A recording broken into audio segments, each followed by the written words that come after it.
Hi, I'm Allie Reynolds with Allie's Organics, and I'm going to show you how to grow plants outdoors. The biggest thing that we need to look for is plants that grow in your area. And we also want to look at our planting zones. A lot of times your tag will tell you what planting zone, and you need to know what planting zone you're in.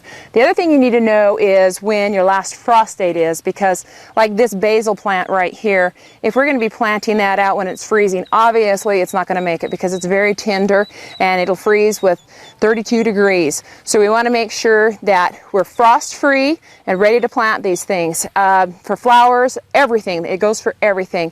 We want to always prep our soil before planting anything. I love composting everything, even in the flower beds. If it's in a flower bed, I don't necessarily till it in. I just put it over the top. If it's a garden, raised bed or any kind of a bed, then I will till it in. When you bring a plant home from the nursery, a lot of times it comes straight out of a greenhouse and it's not hardened off. And so if you take this plant and plant it right outside in the sunshine, then it'll burn the tips, it won't do well, it'll go through stress, and it has a really hard time. So bring it home.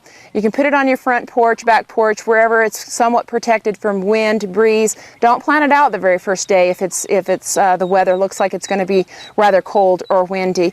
And anytime you plant in the evening time when the sun is down somewhat and it's not as bright and sunny. And then get the little guy in the ground once he's hardened off. Plant that in, just in some good soil. Tag it, especially if it's a vegetable. Once you got it in the ground, just make sure that you water it in well. It takes a while for the roots to get established, so sometimes you're going to have to be watering it, once a day for a while, especially if it's hot out. Sometimes you might even find that you have to water it twice a day if you're in a really hot climate.